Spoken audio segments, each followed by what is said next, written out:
Vamos a empezar la charla que nos toca este día.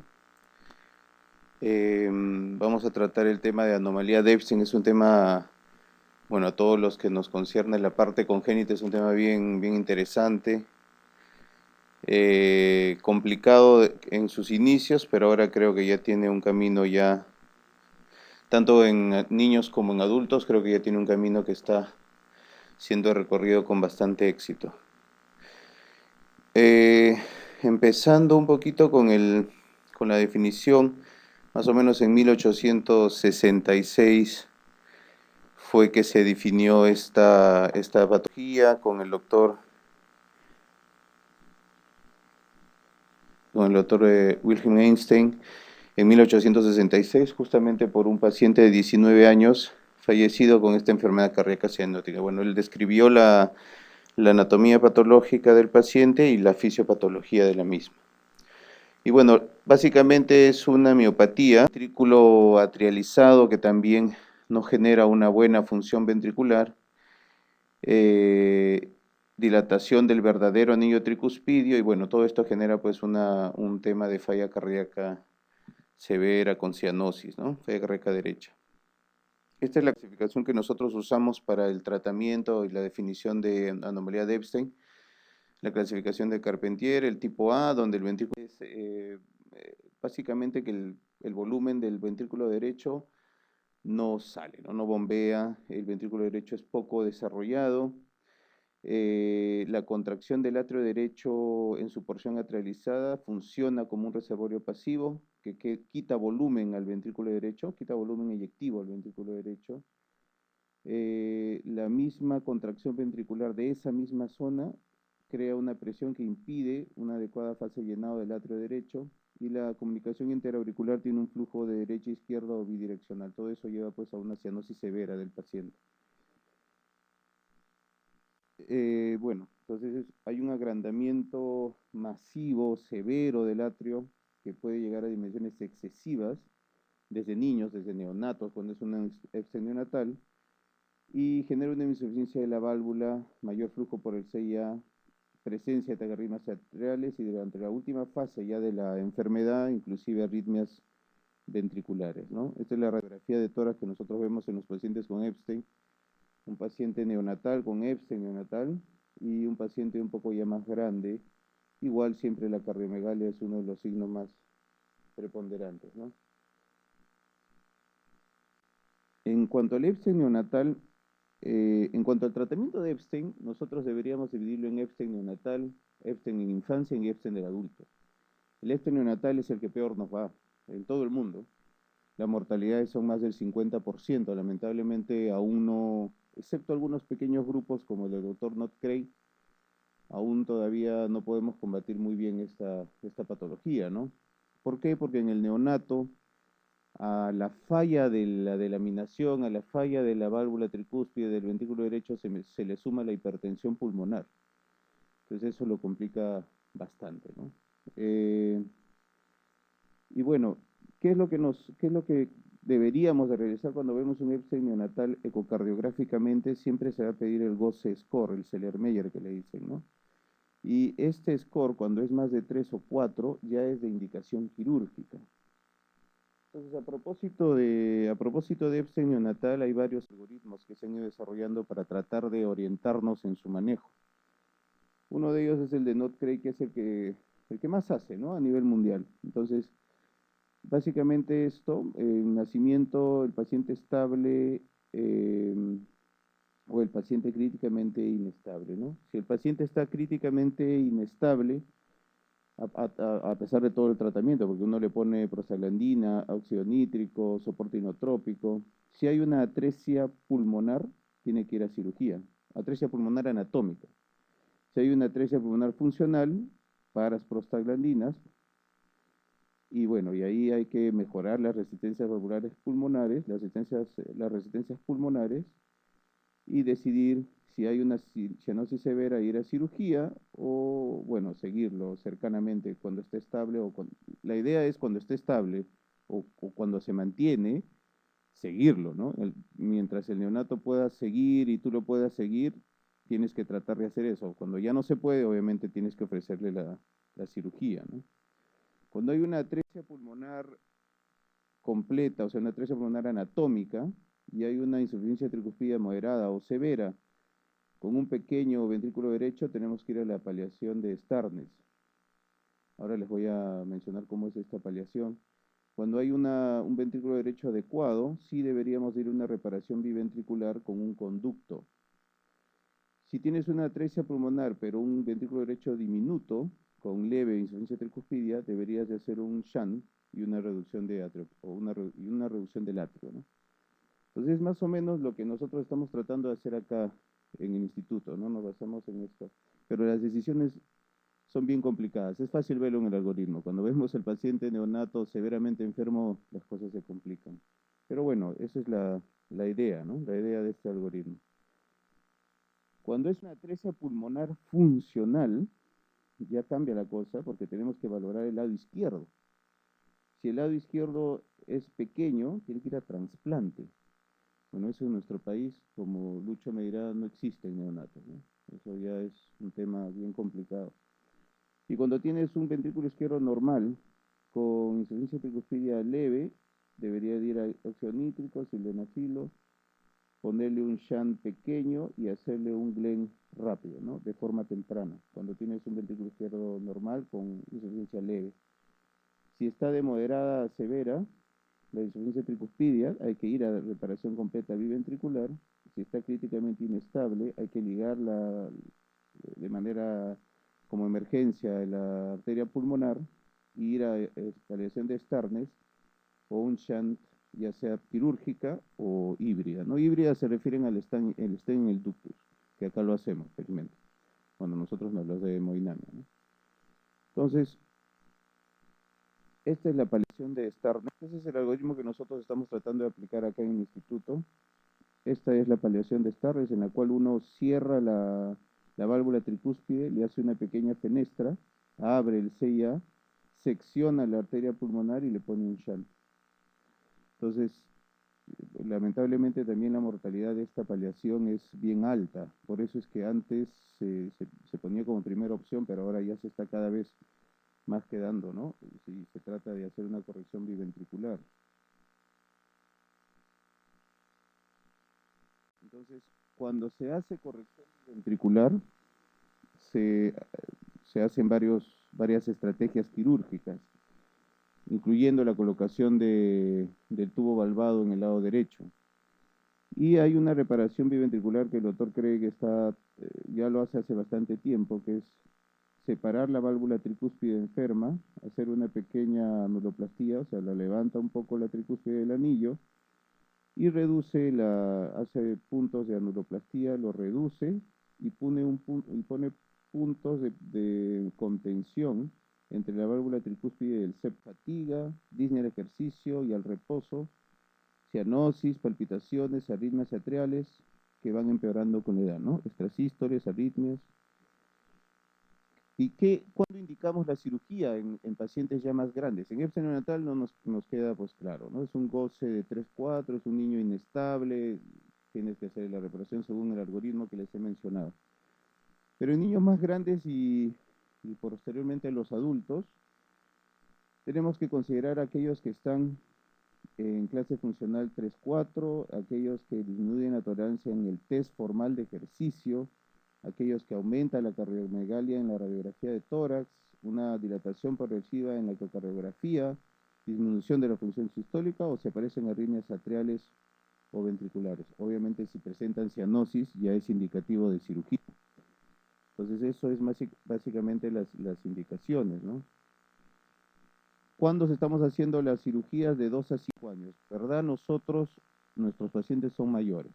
Estamos entre 10, 11, 12 años.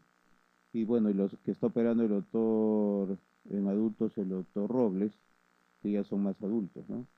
El más pequeño que tenemos es de 6 años. Es el más chiquito que hemos operado. Y bueno, una vez que la clase funcional pasa a 3 o 4, el tratamiento quirúrgico es la única opción para mejoría antes de llegar al trasplante, ¿no? ¿Cuál es la estrategia quirúrgica? Tenemos que cerrar todo el CIA. O sea, eso de dejar un poquito de abierto el CIA no es tenemos que cerrar completamente el CIA, hay que realizar la reconstrucción de la tricúspide utilizando la técnica de cono. Si no puedes repararla, la válvula es muy mala, hay que cambiarla con prótesis biológica. Este punto para mí es muy importante, la aplicatura del ventrículo derecho atrializado. Y ya cuando veamos la técnica les voy a explicar por qué. Realización de procedimientos antiarrítmicos, se puede hacer crioablación en sala, es más, se hace, nosotros también lo hacemos. Realización de reducción del atrio derecho, corregir anomalías asociadas y aplicación selectiva del shunt pulmonar, que es la cirugía de Glenn, a determinados pacientes, no a todos, ¿no? Obviamente todos acá en el instituto felizmente tenemos ya eso como costumbre, todos con ETE, ¿no? En sala de operación. Y la cirugía de cono permite que el velo coapte, es una técnica creada por el doctor Da Silva, con experiencia en Mayo, pero que lo creó en Brasil, ¿no? Él es brasileño. La idea del cono es hacer que con el mismo tejido, con el velo anterior, se reconstruya de modo que quede suficiente la válvula tricúspide, ¿no? Entonces, permite que la resutura de los velos sea en el verdadero anillo anatómico, se plica el ventrículo derecho atravesado, eso es bien importante, y bueno, cuando ya son pacientes adultos, por ejemplo, el doctor Robles lo que les colocan es una banda flexible de refuerzo. Nosotros ya en los niños no colocamos banda, es una doble sutura continua. Entonces, en la cirugía de cono, más o menos esto vamos a irlo mirando. Esta es la válvula tricúspide, así es como se ve una anomalía de Epstein, ¿no? Completamente una válvula bien displásica, casi no hay velo septal y también el velo posterior se pierde. Cuando tienes suerte encuentras un velo anterior libre que lo puedes movilizar, lo tienes que delaminar. ¿Qué quiere decir esto? Sacar del anillo y empezar a hacer, a cortar, a separarlo del músculo. A veces es un poco complicado esto porque tienes que separarlo de todo el músculo y se corta el velo, ¿no? Pero si hay lesiones se apertura, hay que cerrarlos. Hay opciones también ya que se han ido añadiendo con el tiempo, que es que si se presentan orificios, que es frecuente encontrar velos anteriores con bastantes orificios, los parches, le coloques un parche autólogo. Eso te genera un buen velo para hacer la reconstrucción. Estas son las incisiones que se hacen en la base del velo para que también no quede estenótico, que también lo hacemos, ¿no? Eso es lo que les comentaba de las fenestras. Esto ya está cuando está completamente libre el velo tricúspide, está totalmente separado, que así debería quedar. Y esta zona es la que les comento de la porción atrializada. ¿Por qué es importante la aplicatura? Antes, al inicio de la técnica, algunos cirujanos no realizaban esta aplicatura. Yo creo que esto es muy importante porque te cambia la geometría del ventrículo derecho. Al cambiarte la geometría del ventrículo derecho que tienes, te da una mayor propulsión. Es un ventrículo derecho que funciona luego mejor. Entonces, esto no deberíamos de perderlo, esta parte de la técnica. Hay algunos que lo hacen de forma externa. Cortan esta porción cerca a la coronaria derecha, la DP, y la cierran por fuera. Pero nosotros acá hacemos una doble sutura con 3040, reforzado con playet para que esto se junte, ¿no? Entonces tú toda esta porción la cierras y te queda como un saco de ventrículo derecho que no sirve fuera de la funcionalidad del ventrículo derecho. Y ya el velo lo tienes elongado, tienes que cerrar todas estas fenestras. Es una cirugía de bastante detalle, la verdad. Tiene muchas aristas y hay que verlas para que funcione. Y bueno, luego se hace, al tú rotar, en la cirugía de cono tienes que rotar el velo, lo unes al velo anterior o al velo septal que te quede, y ya luego de haber plicado esta zona, y bueno, ya vas cerrándolas con puntos separados, vas cerrando, vas formando el cono, no sé si acá ya lo ven, por eso se llama cirugía de cono, porque se forma como un cono, ya con el velo completamente cerrado al otro lado, a nivel anterior septal. Esta zona está cerrada también con la aplicatura del ventrículo. Y bueno, ya se hace ya, esta parte de la técnica es como si fuese una técnica de Carpentier, porque Carpentier fue el que inició la reparación de esto, ¿no? Da Silva fue ya lo que hizo las modificaciones. Entonces se cierra luego completamente el anillo y la válvula debería quedar de esta forma. ¿ok? Cerrado acá, claro, uno ve bastante sutura. Este punto, este detalle en la sutura del anillo, del nuevo anillo, esta vena se observa en campo operatorio. Es bien importante observar esta vena porque si tú atraviesas esta zona lo vas a bloquear. Entonces tienes que ir o arriba o por debajo. Entonces eso ya va a depender cómo sientas la estructura para poner la sutura, porque si la estructura es firme, tú vas, ¿no? Si ya lo dudas y estás muy cerca a la vena, tienes que bajar un poquito el nivel del anillo para que trates de no. La idea es que no salga bloqueado, ¿no? Esa es la idea. Entonces, luego, así debería de quedar la reconstrucción. Esto es como estuvo al inicio y a esto lo debemos de llegar, ¿no? Entonces, así se ve una válvula con las pruebas de hidrostáticas. Dicho sea de paso, las pruebas hidrostáticas son bien subjetivas, ¿no? A veces las tenemos muy bien en campo, pero salimos y la ETE nos dice otra cosa. Pero es lo que tenemos. Entonces, esto, cuando ya van aumentando lo que vas tú haciendo, ya te das cuenta dónde va quedando un agujero, ¿no? Usualmente, por lo que vemos, las zonas donde queda con insuficiencia son en la unión del velo anterior con el velo septal, el nuevo septal que tú has rotado. Ahí es justamente donde quedan ciertos agujeros y queda insuficiencia. Entonces lo que tienes que hacer es levantarlo y ir hacia la parte interna del cono, que más o menos es esta zona. Ahí usualmente está la insuficiencia. Y cerrarlo un poco más. Ya con eso vas a ganar suficiencia.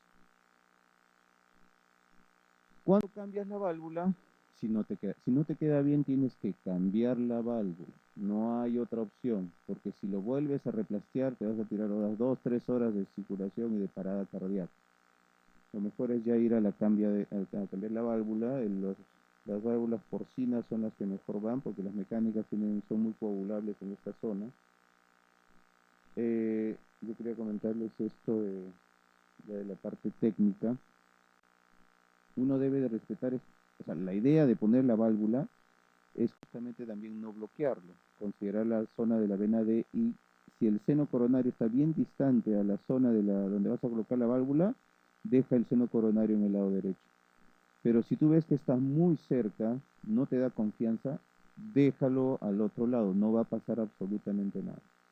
Puedes colocar, lo que estamos haciendo ahora es colocar puntos separados en esta zona y ya acá, que ya estás libre de complicación, poner punto sutura continua.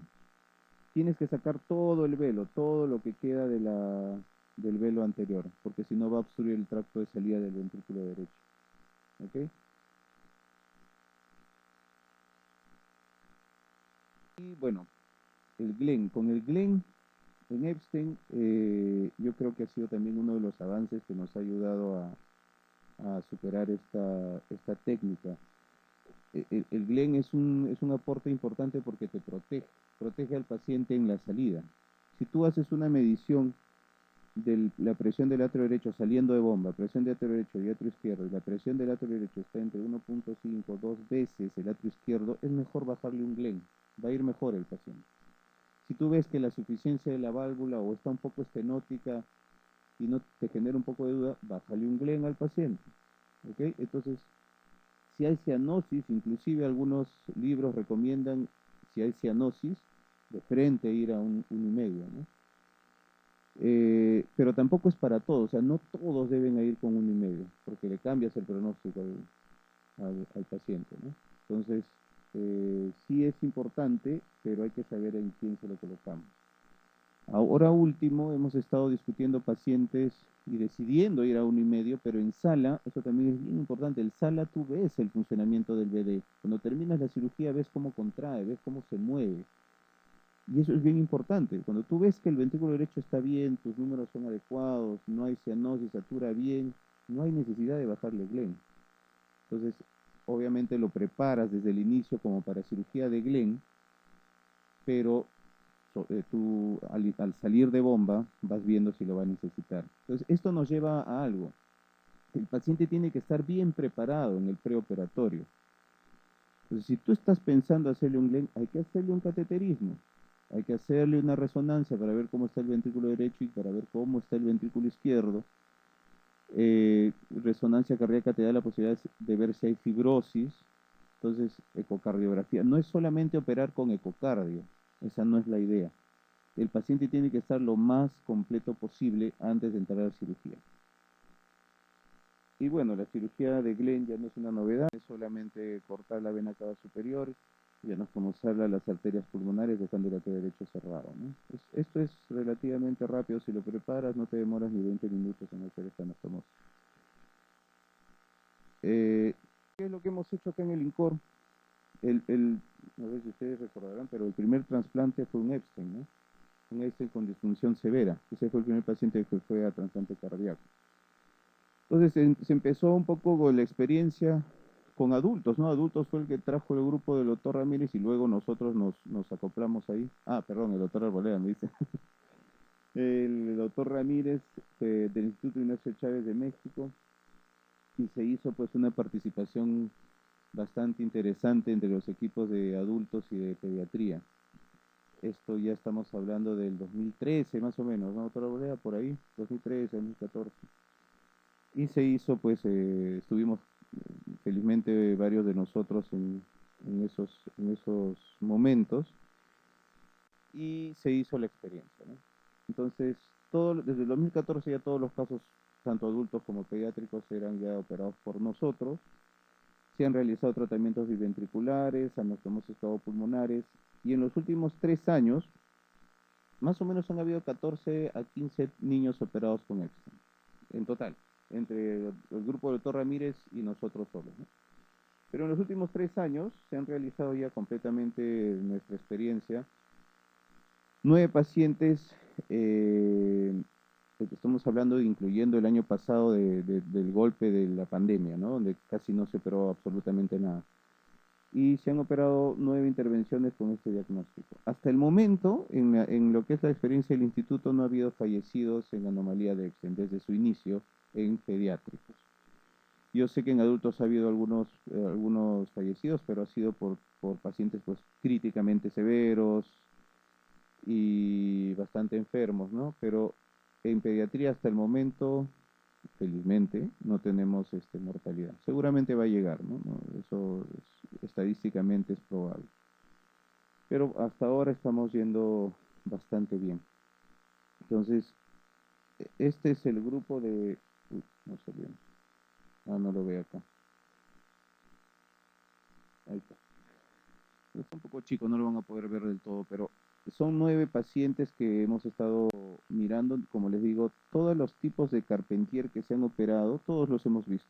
Pero los más frecuentes son el B y el D. Felizmente, o sea, mala suerte de ver el D, ¿no? Porque el D generalmente ya nos lleva al cambio de la válvula. Todos han estado de alta, no ha habido mayor complicación. Hemos tenido disfunción severa del ventrículo derecho, ninguno ha entrado a ECMO. Hemos necesitado abrir tórax, hemos necesitado usar óxido nítrico, sí, muy seguido. Hemos hecho criablación en 2 pacientes, los dos salieron sinusal, uno de ellos regresó a su ritmo, a su arritmia de base, pero el otro se mantuvo en sinusal por lo menos hasta el seguimiento de junio de este año. Y bueno, básicamente esa es la experiencia de- del servicio, ¿no? La edad en promedio es 10, 11 años. Nuestras edades son bien altas, ¿no? Hemos tenido chicos bien grandes. La idea, como les digo, es bajar esa edad y tratar en lo posible de operarlos más temprano. Y obviamente nunca llegar al trasplante. Hay Carpentier D, que justo la vez pasada estuvimos en algunas reuniones de adultos y también de pediátricos, y Miguel Arizapana creo me envió unas imágenes de un Carpentier D. Yo creo que al Carpentier D deberíamos darle su opción, ¿no? O sea, prepararlo para todo, posibilidad de ECMO, posibilidad de trasplante, pero primero darle la opción quirúrgica, tal vez asociarle un Glenn con un cambio valvular, y luego si no funciona en el postoperatorio colocarle ECMO, asistencia ventricular, porque ya lo tenemos, y hasta trasplante, ¿no? Yo creo que los pacientes de Epstein así se deben de preparar, o sea, ser muy minuciosos, rigurosos y pensando que en el postoperatorio te puede pasar cualquier cosa. Entonces estar pensando que puedes necesitar la asistencia y te puedes ir inclusive al trasplante, ¿no? Sobre todo si son anomalías tan severas como las de tipo D. Bueno, esto es lo que les traía en modo de resumen, porque Epstein es un tema bien complejo y bien amplio. Y si hay algunas preguntas, gustosamente las vamos a contestar. Muchas gracias.